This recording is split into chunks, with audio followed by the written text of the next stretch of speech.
Yes. So we are going to top our asset. Maybe we are not aware that we have the asset. We only think that we have the liability. Diba? Oh, sige, so our topics this morning, we have the 4 macro topics. First is the asset-based approach, a quick definition. Second, what are these asset-based instructional materials that we design? The third one is the template. And the last one will be the monitoring or assessment tools. Do not worry because it's very simplified. Unlike the other assessment tools, very comprehensive, kini, pag-cute, rasali. Di ba sa mga researchers, mga cute? Okay. So, next slide, Sir Marlon. So, we have a video presentation for you to enlighten a bit about the asset-based approach to start off our day. So, what is an asset-based approach? Here it is out. For that, I know you already have a clue what is an asset, right? So, when you say asset, it refers to our potential as a person, as a teacher, as a student. But somehow, in terms of teaching, it's very difficult for us to identify what are the assets of our students, especially when we're bombarded with a lot of paperworks that we need to submit every month. Am I right? Yes, no, sa mo na nga, makayong dyan ba, kung sa may asset na ito pangitaw sa mga bata, mga wala nang din sila asset dyan. Kapabadlo naman sila. There are more liabilities, deficit learners dyan. So, maong atong mga kasagaran nga ma-identify sa itong mga bata. But once you are able to decipher the real essence of an asset-based approach, you will reflect, and then you will really have a change of heart. Now, it's very important to use asset-based approach in order to increase the academic performance of all learners. Remember that the changes that we want to have in our students will really start from our inner change. So, nobody can change if you yourself will not change also. Ay, dyan mo paghuwat na ay kausaban ng estudyante. Kung ikaw as a teacher, you will not change. Change your perspective. Change your journey. Have a success mindset. That is the mantra of asset-based approach. Imo lagi siya munaan jud na dapat mo succeed ka no matter what challenges that we will be dealing every day. Maura na siya.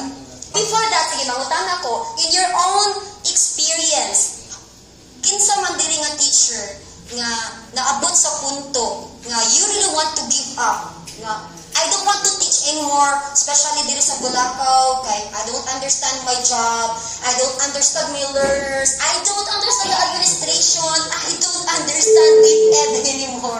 How among of you here, raise your right hand. Let us see. Ala, duha, kami nagpikupat. So, diba nagkajuta, we have this same sentiments, yun. But you know what? There is still hope. I believe, natin siya hope. Ano man, if you yourself will do your best to develop your asset also, and then one day, you will be sitting on the position that these administrators are sitting. Did you get my point? Yes. Right? So if you want to inflict change, you go there. Sit on their own shoes. If everybody here believe on the success mantra, let's collaborate, then there would be a big change in Department of Education, Talisay Division. Are you with me? Yes. Yes, Joseph. Karon pa lang daan, mag-eskwela ta. Magtigom tag certificates o mga apply ta. Para kita-kita lang sa division office. Mo din ang siya. Tigong rami kwarta. I like that, Mama. With asset-based approaches, we might want to start by referring to a dictionary. An asset can be seen as desirable things or qualities that people have. In the English as a second language environment, assets are thus knowledge that students have. An example of these assets could be the skills and talents of a student, the vocabulary the student has built up over the course of studying English, or the grammar he or she has learned. Okay, so that is how asset-based approach works for us as a teacher, and I believe that this is very effective. Now, it is somewhat related to competency-based approach that the Department of Education is adopting. Because for asset-based approach, not only that you are looking at the asset, but you're also trying to change the values of a person. You integrate the values. So you model yourself as a teacher in order to inflict change. Okay. An asset-based approach, this is, everybody, can you please read a highlighted sentence? An asset-based approach is, or seeks to?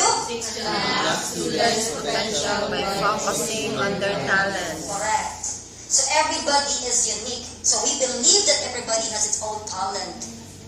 Do not say, wa dyan na yung talent bataa. Never mind that child. Hagbungo na to, kay kapabadlong na lang. It is true that some of our students are behaviorally improper, or let's say, kanang gitawag og behaviorally and academically challenged. We don't know what is really the real essence no sa ilahang balay. We don't know the story unless you would like to take time to listen to them, be a teacher, be a mother, and be a concerned citizen. That is the mantra of asset-based approach. So you have to think about yourself. Am I the kind of teacher? Did I do something to contribute to the improvement of my learners? Or I'm just being tired and I want to give up. I just want to receive salary every month. Because after all, I studied for 4 years and 2 years is masteral. It's enough. DepEd hired me. They cannot replace me because I have a very great educational background and performance way back 3 years ago. Remember, God is watching us. Always have a success mindset, my dear teachers. Alright, so asset-based approach, aside from unlocking the student's potential, it addresses diversity, cultural diversity, and academic diversity. So we are aware that in one classroom, we are dealing with diverse learners. Diverse means coming from different backgrounds. Some are member of IPs. There are 7 multiple intelligences that we are having no kind of students. So, muna siya. If you are going to use asset-based approach, you can direct one by one according to their needs. So, musulod na dira si Mansaman. What kind of approach? Musulod in pairing with asset-based approach. No, strategies. Differentiated instruction. So they are friends with differentiated instruction. Because when you identify the asset of your learner, she is an asset in music, she is an asset in mathematical ability, she is an asset in critical thinking. So you have to differentiate the type of teaching strategies that you will be dealing inside the classroom so that you can create a unified and a good and a very productive classroom discussion. So there is a collaboration when it comes to the teaching and learning process between the teacher and the students despite of its diversity. Okay. So there is also a research coming from USA, specifically New York University, who said that teachers and students alike are valued for what they bring to the classroom rather than being characterized by what they may need to work on or lack. And this is very common to us if we have this traditional or conventional mindset of teaching.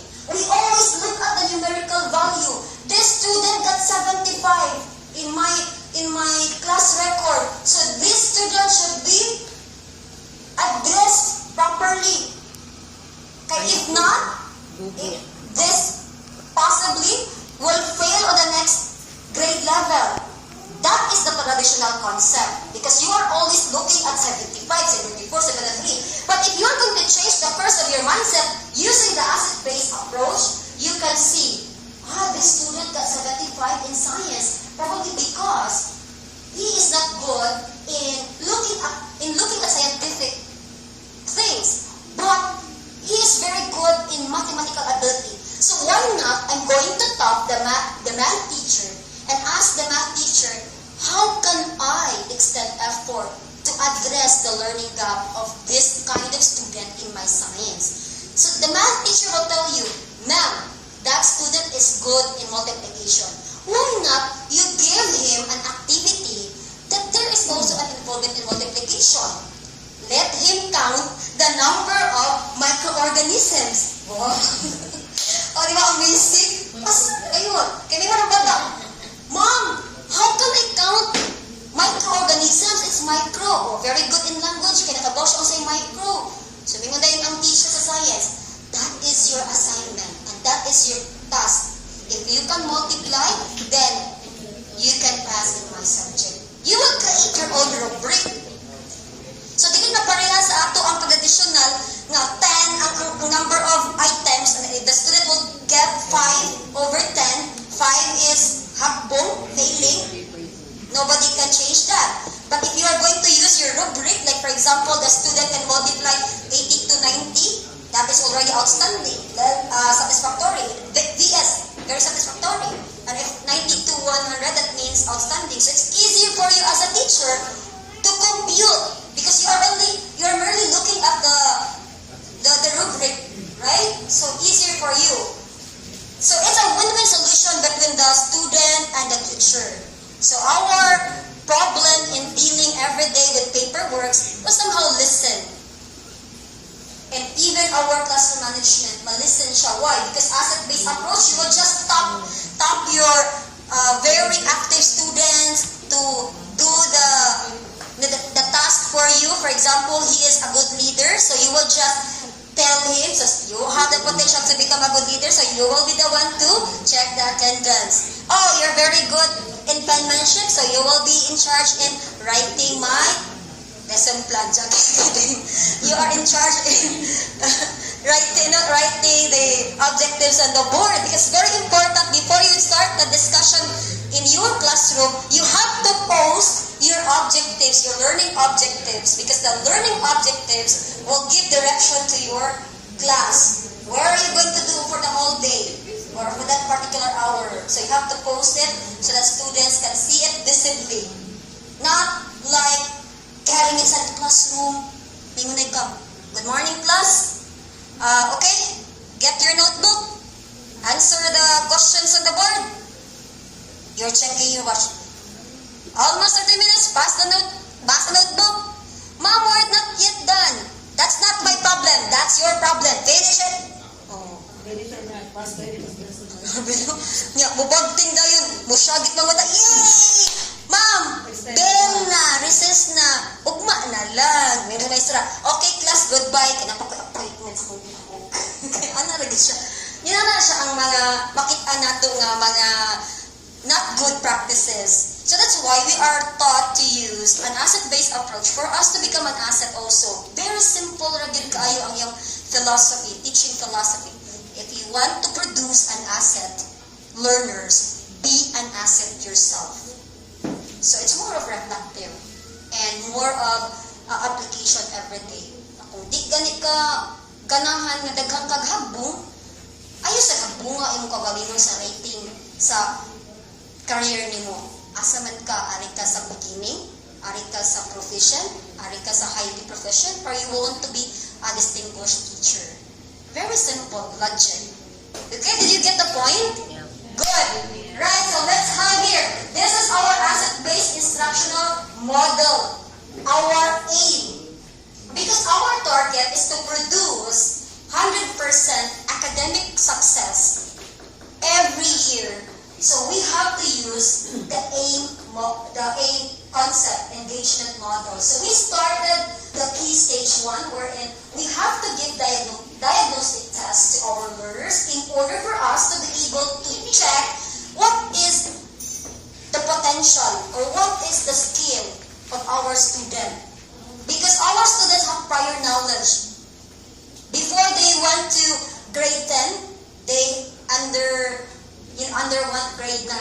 So they have the stock knowledge about something that other students might not know. So you have to diagnose them. Then after diagnosing, you have to create a profile. There should be a folder. That's what we call students profiling. So that from time to time, you can just scan, oh, kaninga bata di ay nahabong sa Filipino. Ano nahabong mo sa Filipino? As the class advisor, you have to check that profile. Nga nung nahabong siya sa Filipino? Nga pag last year, she taught the Filipino subject. What happened? And then that's the time makabalo din ka. Iyang mama and the papa got an annulment, maybe broken up, something. It affect the performance sa bata. So simple as that. You're able to track ba the cultural, the emotional, and any other background sa bata, what happened. Some of our learners are actually coming from underprivileged homes. So when we say underprivileged homes, mga pobre in town sila, but some katong mga pobre, they're trying to have part-time jobs. And then maybe sa una wala mag-part-time, but the following year na needed na mag-part-time. So nga there is an abrupt change, no, sa iyang grado, nag-fluctuate. And then kung ikaw as a teacher, you don't have the profiling, automatic na siya ka, habong siya. Kung tabi mo ano yun, habong na siya. Ito natatuan na. Charge from experience na niya. He or she will learn bitaw next year. Correct. Pwede ka mana. But then your role, again, let's go back to our organic function. Why do we stay here in DepEd? If you don't want your job, according to Ma'am Rose Vilno, if you don't have the heart to teach, do not teach. As simple as that. Talaga siya. So you have to have the heart. After giving diagnostic test, then we proceed to key stage 2, which is provide learning pathways. Mamaya, what is learning pathways? Learning pathways are just like your journey. You have option A, option B, and option C. It's just like a relationship, right? You don't have to stick to one person if you are not yet married. If you still have a boyfriend, hi, honey, you have option 1, 2, and 3. But in my case, I already had the asset-based approach, so stick to one. I'm loyal to someone. Okay, sorry, sir. Sir Ray, we're friends, but my heart belongs to someone.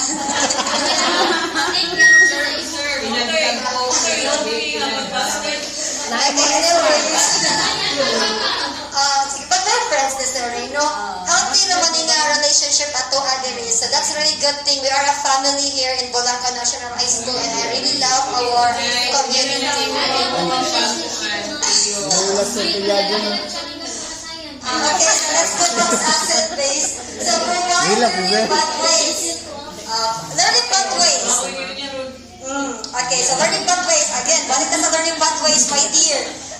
Since you already had a profile of your students, then you create pathway 1. These are for talented students who loves to, kinesthetic students, kinesthetic learners who love to dance. These are pathway for those who are very good in language or languages, verbal ability. This could be the pathway for those who are very creative, have abstract ideas. So you have to create learning pathways so that the following na year or quarter, di na ka magkara-kara. If somebody will get inside your class and you know, you identify, this is good, he is good in verbal ability, I will assign him with this kind of activity. You will give the worksheets, and that student will just check the worksheet and do his own thing. And if he or she is not able to comprehend, you have to give your announcement reminder that they are free to ask questions, because you model, you open for receiving questions. That's our provide learning pathways. According to a very famous psychologist and at the same time instructional designer way back in 1960s, he is known as Jerome Bruner. He is not my boyfriend, but I really like him because he is so smart. He was able to design an instructional material that is really catered for those who have different assets, different potentials when it comes to academic performances. So according to Bruner, that if that teacher has the full support to the need of his or her learners, then learner will use the new information to help others and to act and teach independently.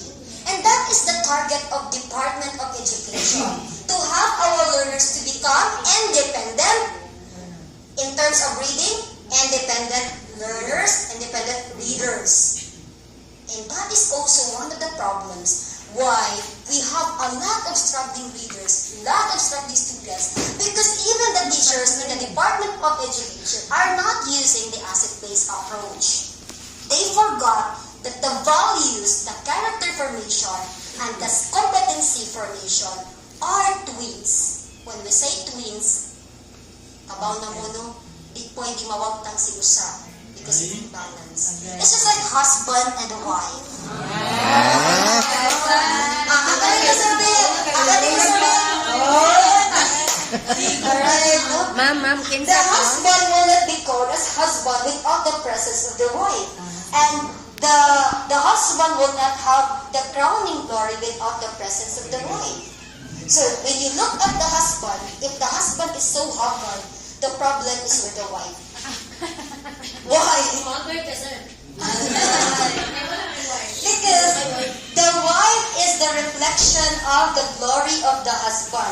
So my dear mga wife, mga teachers na merit, see to it that your husband is in full bloom. Mga gwapo sila. Hindi kayo pagwapuhan ninyo para mahalin sa uban.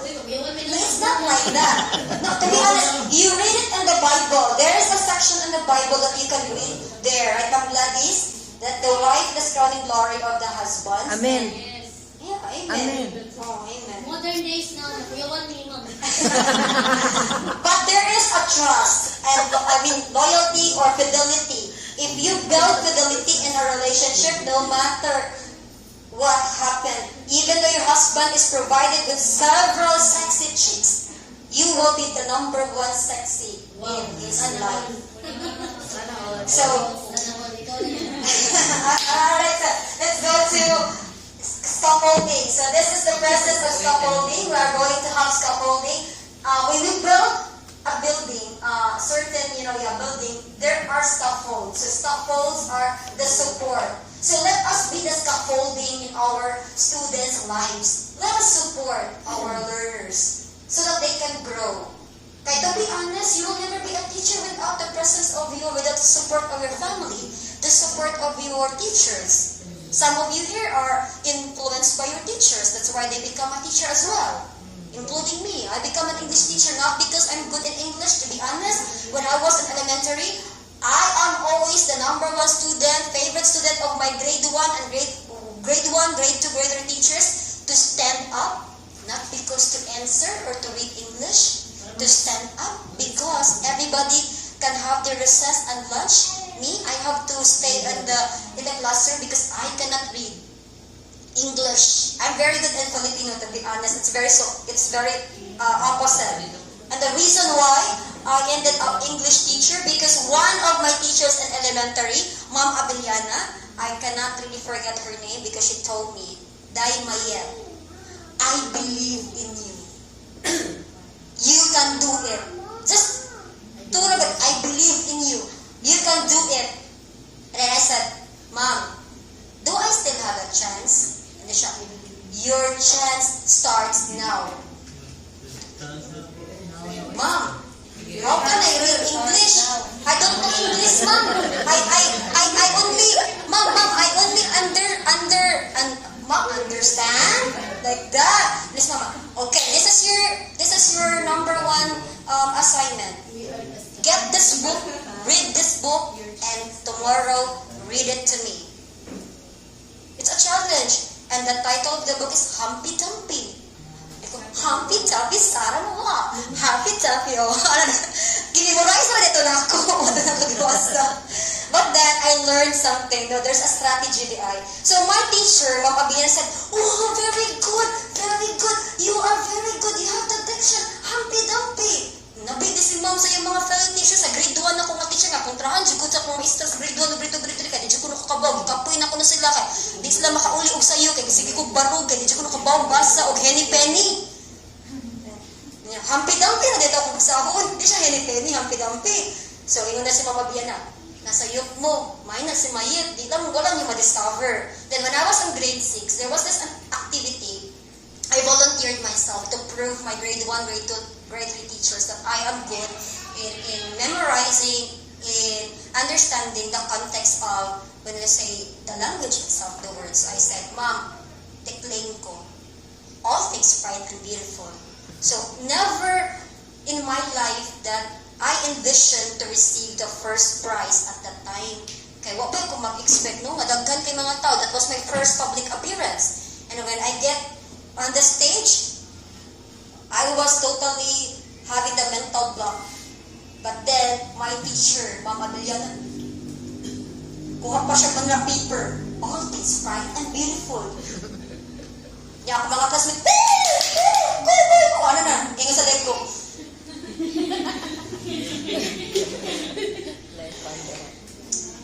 All things bright and beautiful. Ano na rin ko dito sa all things bright and beautiful. Ano na din no?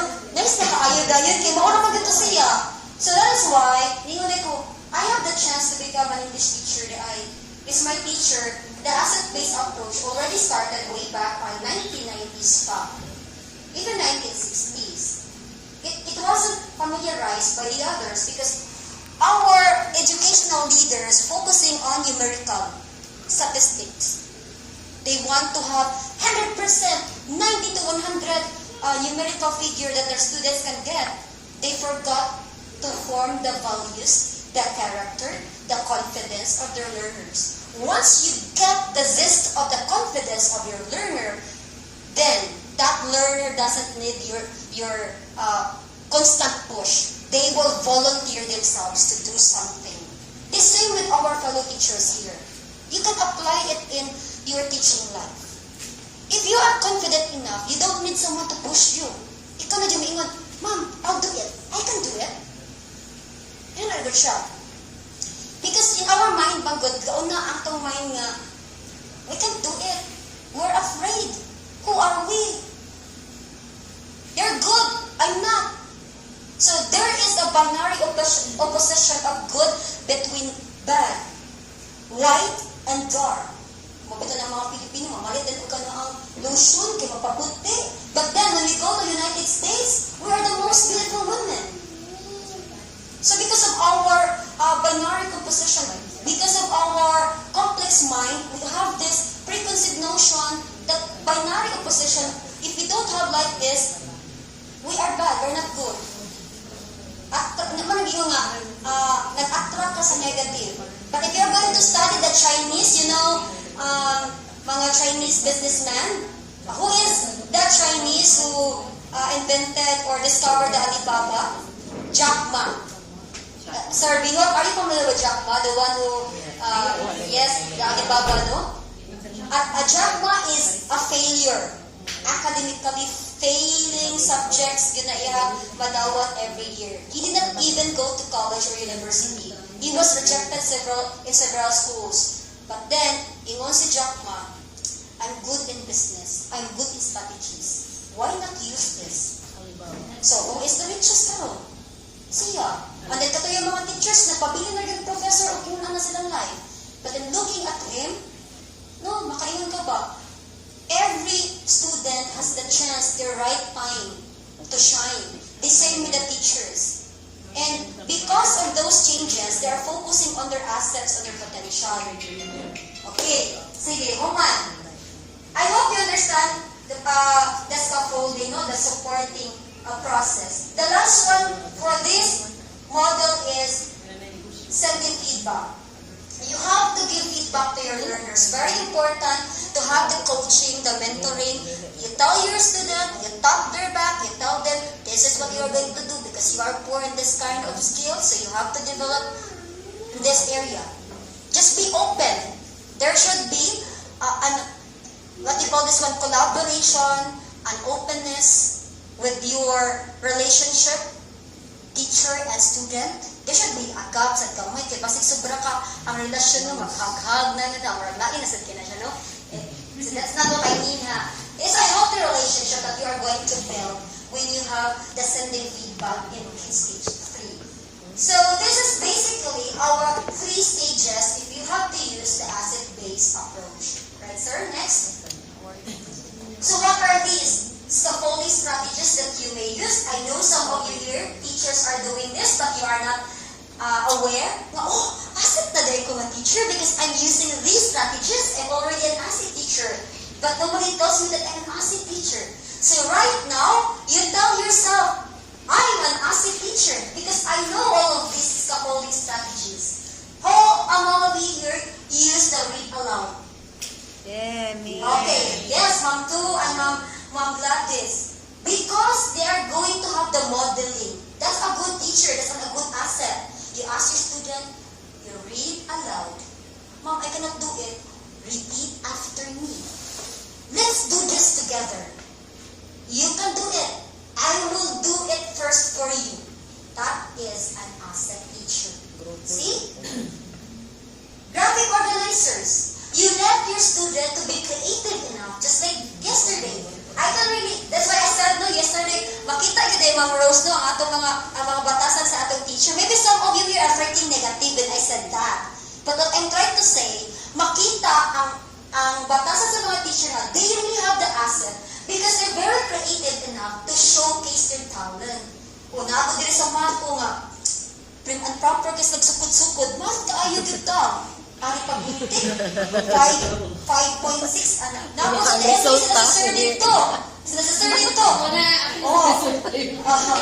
Kaya, so parte, the AP teacher, very supportive. You know the quality of the AP teacher? Ipaglaban, go for it. You can do it. Push mo yan. So that's an asset teacher. And for the science also, remember when I told you, Ma'am Gladys? Systematic. We are only 2, and others are many. So how can we do it? It's not about the number, it's about how you team up together. Na-realize na ako na, Si ma'am. Ma'am, Bagulbol. this is the first, this is the second. Hypothetically, this is our output. Systematic. While nag-work o nag-crown na siya. Oh, that is an asset teacher. And what about the languages of Filipino? They're the type of teachers. You know, I'm one of those. Mga Maybe that's why creative I'm kayo. language. You know ba, you work without thinking that you're working. You're just having fun. Ha ha ha. But the hands are working independently. That is also an asset. Multitasking. Instant. If the judge will not look at them, they will just use the ears. The judge might say, "Saba ba rin ako nagibuhat mga mistraha?" O sani? But then, boom. O, diba? Napag-butoy tayo na ito. Alright. Eh, nga rin Ma'am Rose, kay maikaw ko ni Sir Jom na alam siya diri. Ako ni uskus na rin ang brow. Yeah, the asset. And the asset RPMS tool. Diba? The reason like anong dako siya diri is because we have to improve, to progress our tool for us to become progressive teachers. There's a meaning there. Oh, let's give a hand for that. Everybody know? Oh, mouthpiece siya. Di mo kalimit sa mouthpiece. Yeah. Silent but deadly.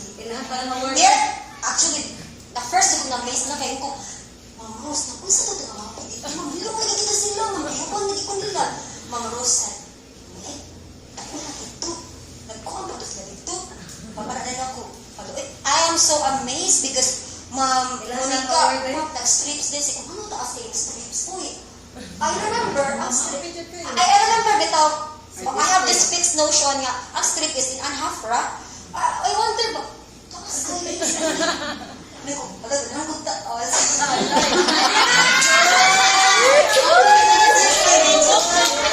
love long strips of paper. But I'm looking for the wider one.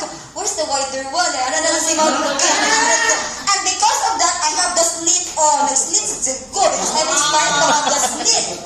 Oh, and I go, oh, ganahan na. Ano si Ma'am, ano?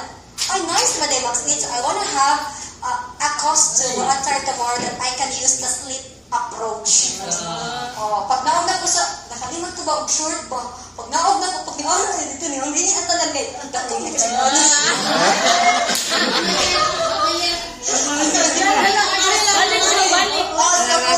We are the scaffolding of Sir. Oh, We're friends, right? So next slide, please. Okay, so Good. acid-base instructional materials that what he said, these are the textual proof.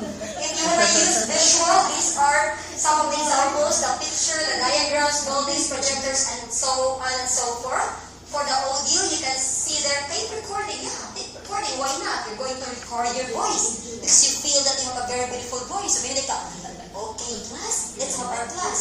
So you get the tape, let the tape play it for you because you feel nga, paus mo rin yung tingo. Hindi mo nag-ipa-play pa.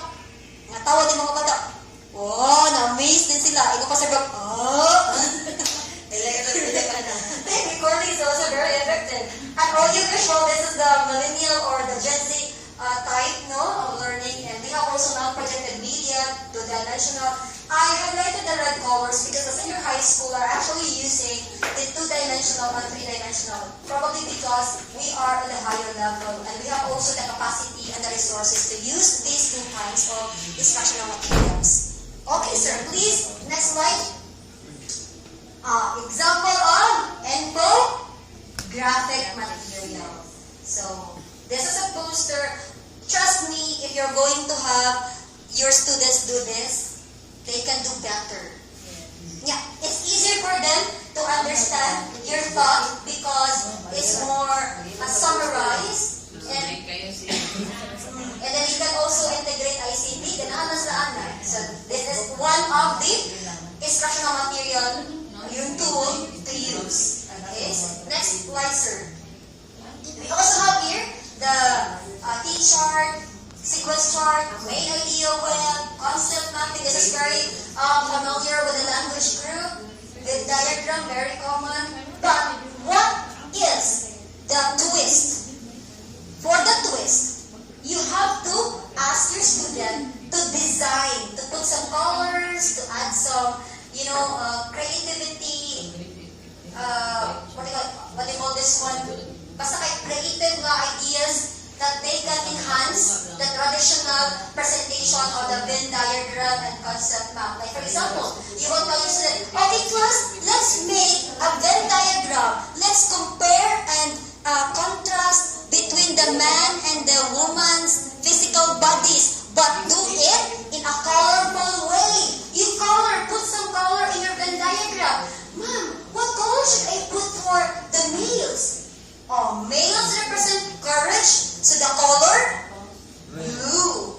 And women represent the red because we have the heart and compassion. So you can put color and somebody will say, Mom, what if my mama is not compassion? She's very trendy. Oh, color it with pink because that reflects something. Oh. So you have to let your student be creative. Find their symbolisms and their lives, associate sa iyang real life in your lesson. That's it. Okay, next. This is also very effective. I use this in making my students improve their reading ability. The use of StoryMaker. Yeah. There was this online that I discovered. Actually, 2 years ago when the pandemic hit, on the version of pandemic, I realized that I have to subscribe in a certain online application tool that will enhance the reading ability of my students. So I told them there is this website that's given for free because I subscribed it and I have to add them so that they can access. So this is one of the freebies, the StoryMaker. And trust me, when they opened the StoryMaker website, they said, Mom, remember, Mom, during our creative nonfiction, you always ask us to write about a story about pandemic, about COVID-19. We really hate to do that. We don't like that, Mom. It's boring. But when you introduce the StoryMaker.com, wow, it changes. Why? Because in the StoryMaker.com, you have there your text, your story. And then you can put pictures, movable pictures, digitally created for you. And then after that, you have to, publish. The output could be when the text will be read aloud. So of course you will be the one to read aloud, but it will be highlighted. So the more you read, the more the pictures were flipped. So nag-move siya.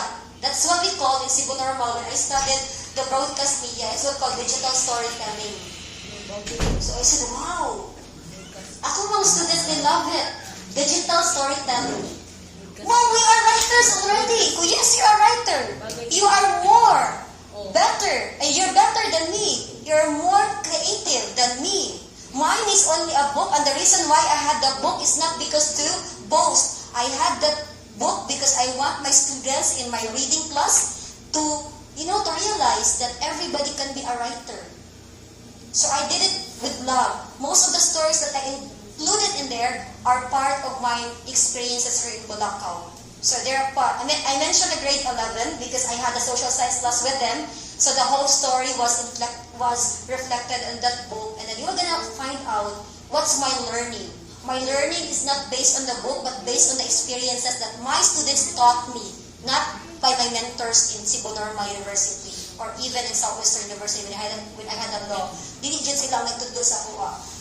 These two universities taught me how to become firm, how to stand for my right, how to always believe that I will succeed.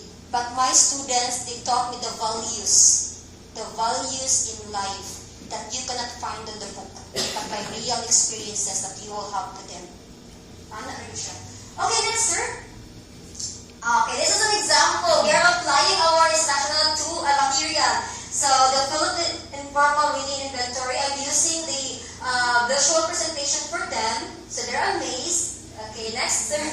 We are using the resources of senior high school through the approval of Sir Marlon. Diba, Kimi? I'm very happy kasi Sir Marlon is very supportive to all my endeavors. Every time I go, sir, can I just borrow a few seconds? But the seconds will turn to hour.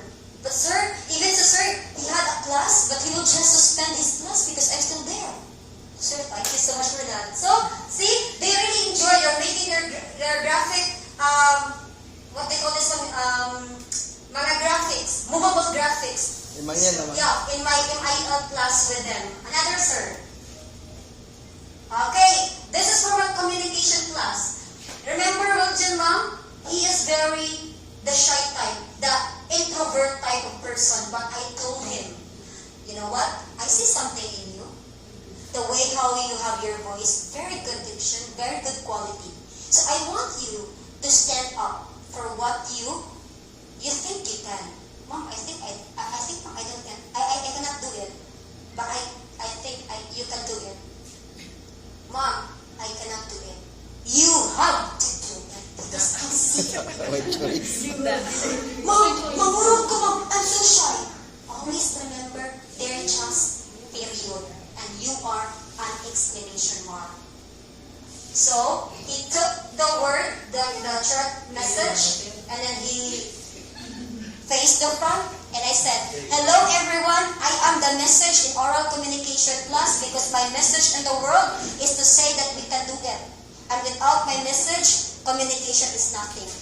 Very good. So that's why he represented our spoken, what was that, ma'am? Yeah, interpretative. So I was amazed. That's one of the transformational thing that I did for this year. Okay, next, sir. Alright, you notice, these are my judges, not the teachers. I utilize my students to become the judge. Because they said, Mom, we're grade 12, and we're afraid to graduate. We cannot move on to our senior high school life. I said, you have to move on. What do you want me to do? Give you 74.5? I know, 74.4? Mom, no! Oh, be a graduate. You think that you can graduate. Think of yourself that you will become like me. So, the first move, you have to judge the grade 11. Use my profession as your profession because after all, you're youths. So you want to end up teacher or becoming a psychologist or whatever, as long as related in humanities.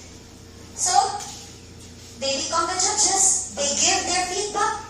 When they give the feedback, I'm so amazed because Ian Neil said, oh, group 1, you need to improve on this part. Wow! Napigang maestra. I'll give you 5/5 because you're perfect. The way how you deliver, blah, blah, blah, that's good. Another siya, no? Kanito, you're good. And you notice, Mary Joy is one of our shy type of person, but then she fully blew. Because I told them, once I was their age, I'm just like you too. I'm nobody. But right now, I'm somebody. Wow, ma. Of course. Of course. So, next, sir.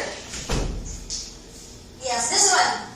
Okay, if you notice, this is an activity. Why are they holding papers? What is that for? Because I told them, I want you to raise up your wrong answers. Raise up! Mom, wrong is a spelling. What's the word? The same, bouquet. Well, wrong is a spelling of bouquet. Okay, no, you even pronounce the word bouquet to bouquet. So, I want you to raise up your paper and then be proud of your mistakes because starting today, you will not forget the spelling of the word bouquet. Because that is very remarkable. The more nga mauwaw ka, the more nga i-put down ka sa kataw, you will do your best not to do it again. So it is the reversal in psychology. It's a different kind of reinforcement to yourself. The reversal type of reinforcement. No? Okay, so good. And then here we have our graded, no? The individual graded reading passage. So I dutifully jot down the miscues. So every time I heard the word, mispronounced word, one, miscues, that one, error, sentence error, and so on and so forth. So I have that individual summary for each of my students because they're only 20. So it's easier for me to do it. But in junior high school, very tedious task. So I understand you. Do not do it for now. Okay? I'm just utilizing my time. Kaya gamay naman sila. Okay, so after that, there's a feedback. See, their feedback. There's a feedback. This one is the diagnostic test during my reading. I told them we have the diagnostic. We also have the post-test. Let's measure up what are the learnings that you got from me during my intervention program. And we did not inform everyone that we are using our purge program because for me, I really wanted to make a book or to materialize it in a nationwide scope with my legal rights, not to be utilized by the division office without credit.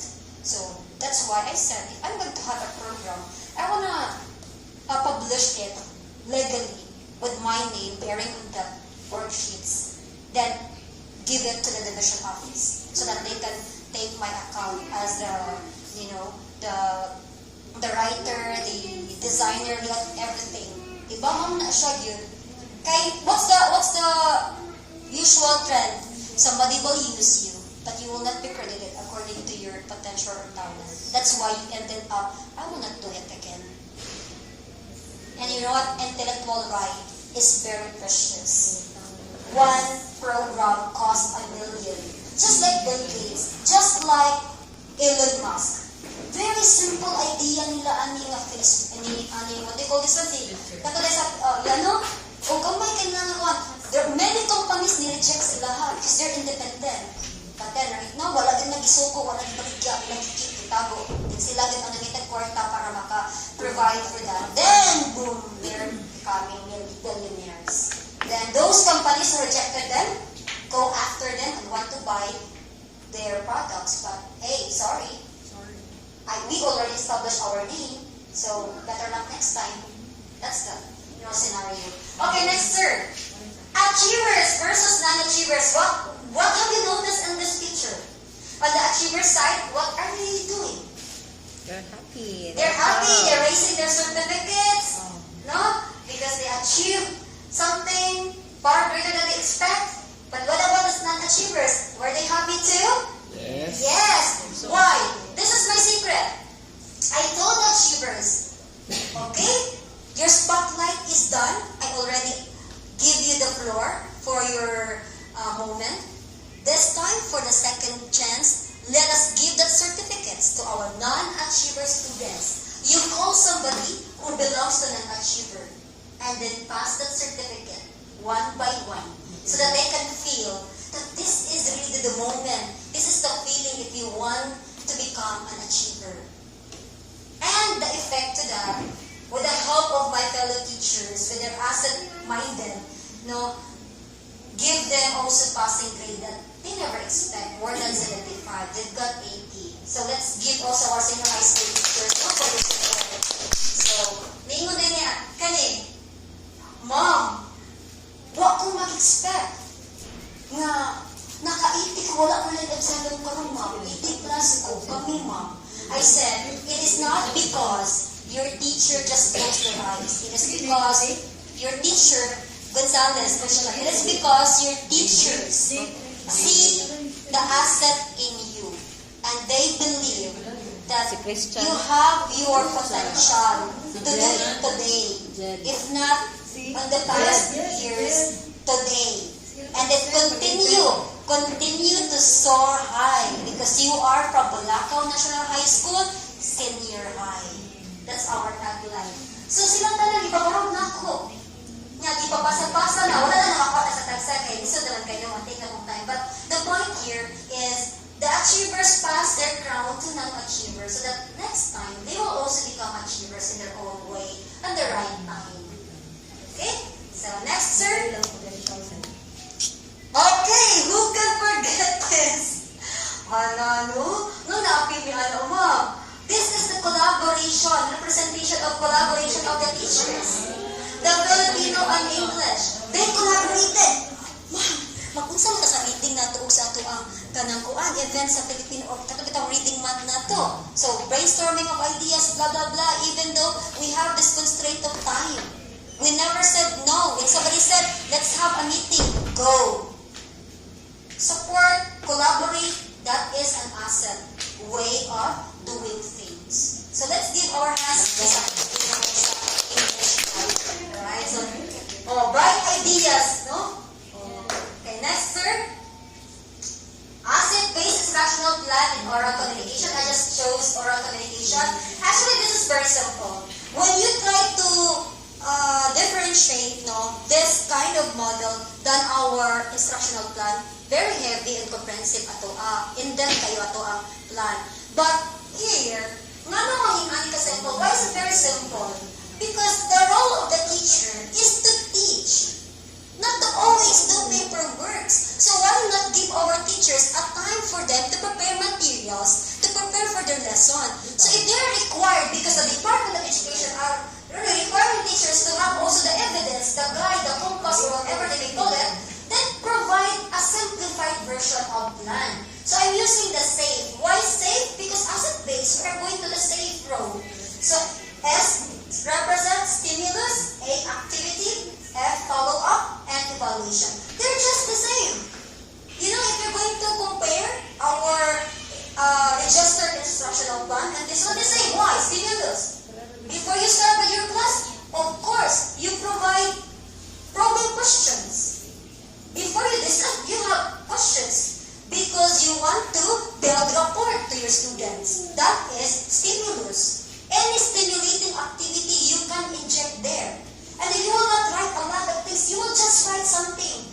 Questions, because you will just look at the guide. If ever you might forget, just look at the guide and ask them. This one here are only guide. So I'm using TED technique. Tell, explain, describe. When you say tell, okay class, you can tell about your days, your weekend, or something. We had something like this, like that. Okay, and then explain why you think that you had something like that.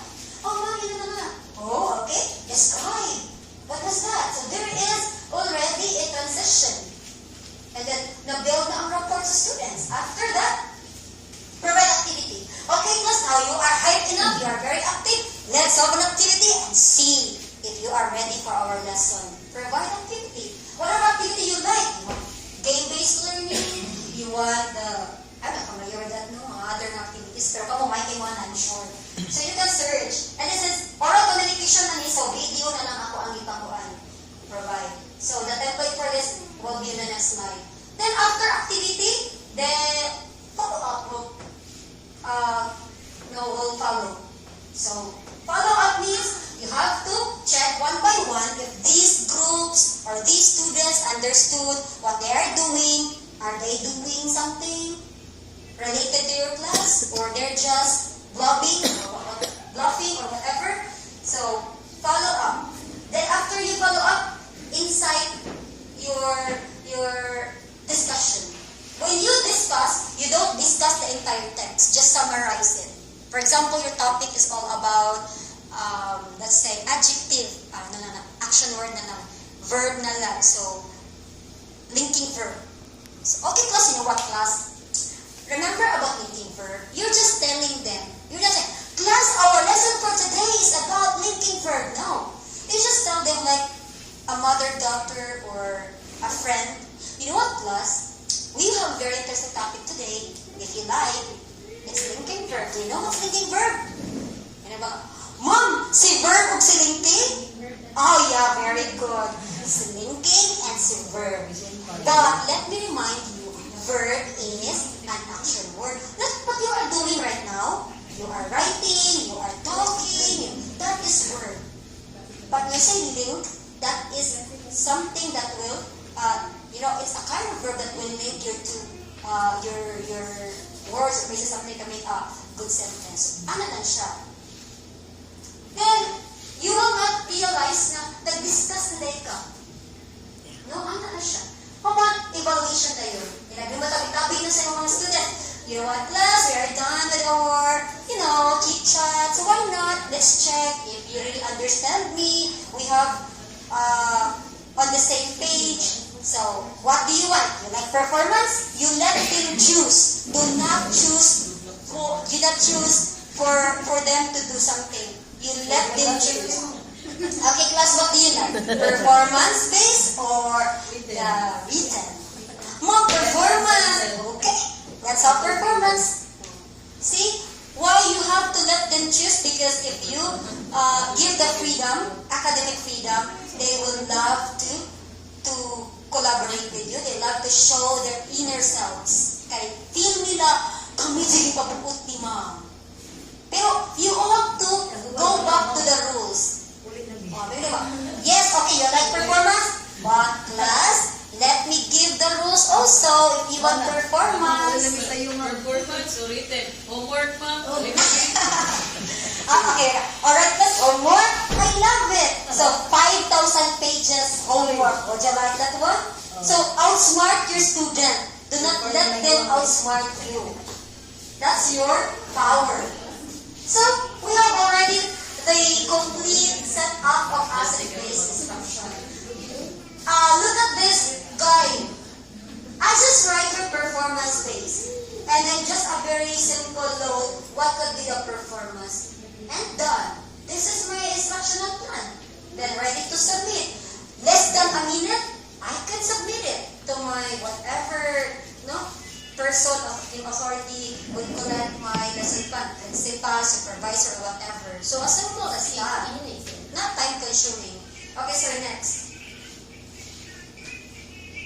This is my activity sa video. Watch na ko sila sa video nga ako rin mo what you observe. So they have the guide kung saan yung observer na sa video. And then their observations here, what sentence will do? It doesn't matter as long as they can write their observation and for me to check that they're really looking at the video, not texting to somebody else. Okay, next, sir. Now, after you have your activity, very important that you have to give survey. You monitor if your approach is effective. 5 questions only. You give that one to your student. Class, before you go out, please get a piece of paper and then help me to improve myself, to serve you better. Ma'am, pwede answeran? No, if you will not answer that, if you will leave it blank, I cannot help you better. So do it good. Answer it honestly. Does the teacher provide an able engagement and asset-based instruction? Yes or no? If no, or wala nila, provide reasons. Are the learning pathways smart? What do you mean by smart? Specific, measurable, attainable, what's the R? Realistic. Realistic and time-bound. Number 3, is there any collaboration with others involved during the challenging task, during the activity? Yes or no? Number 4, does the teacher provide feedback immediately? Yes or no? Because during the evaluation, there should be a closing, something like a message to inspire your students, to give them thumbs up or thumbs down. Okay? That's the feedback. And number 5, are the students' learning materials appropriate? Of course, you have to give learning materials. Kaya mo mga activity sheets, that's your learning materials. So is it appropriate for their needs, grade, level, and interest? What I'm trying to say here, okay, for example, grade 7, they tagaan mo pang grade 1, they will not get it. So they will just throw it just like a piece of tissue on your toilet. So better align according to the grade level. So these are our asset-based monitoring tool just to give a gauge to the teachers to improve better in their teaching learning process. Okay, so next, sir, this is very important. Workshop time. So the workshop time, katulad dito ha, karang lesson plan and monitoring tool na ka, para check ato. And then, I will not give you too much pressure. You can just submit it until Friday. So I'll just ask Ma'am Rose Faye, because we are bombarded also with activities, no? Especially sa buwang fiesta. Okay, sir? Sana? Siya good. Ang workshop ba? You have to create your own asset-based instructional plan. This is by department, not Safe there. individual. Okay, Following the safe. Yeah, by the same. Science, math, There. Filipino. Anang na-realize na ko nga, dili day ko maestra. Okay, if you realize the maestra, there's still space for you to recover. Remember Kana- now, we will not give up because we are still young. Let's keep on moving. Yang. Nay partly nga na-apply, but kanang kuan siya, daghan pagiday kayo. Good. We're not perfect, even me. That's why there's professional development. Like what Ma'am Pamito said, prior to this inset, there should be learning needs assessment. But we didn't. There, ako to'y pa seminar ang taga Isbisayan Academy. Ganito, you can just invite your friends as long as I have snacks and I have also certificate. I'm okay for that. Ako silang ikuan ha, kay murag kulang sila og asset base. If this is applicable because with this approach, then DepEd can have totally honestly the education for all. Okay. Next, sir. Alright, key takeaways, remember, when classroom activities allow students to make choices relevant to their interests, direct their own learning, engage their imaginations, experiment with adult rules, and play physically, research shows that students become more motivated and interested, and they enjoy more positive school experiences. If you develop positive experiences, you are creating positive people. If you are creating positive people, we will have a positive country. And what are we looking for? To be positive, not in COVID, but positive in life. Okay? This is what we are Positive, ma'am. Positive. Positive. Right.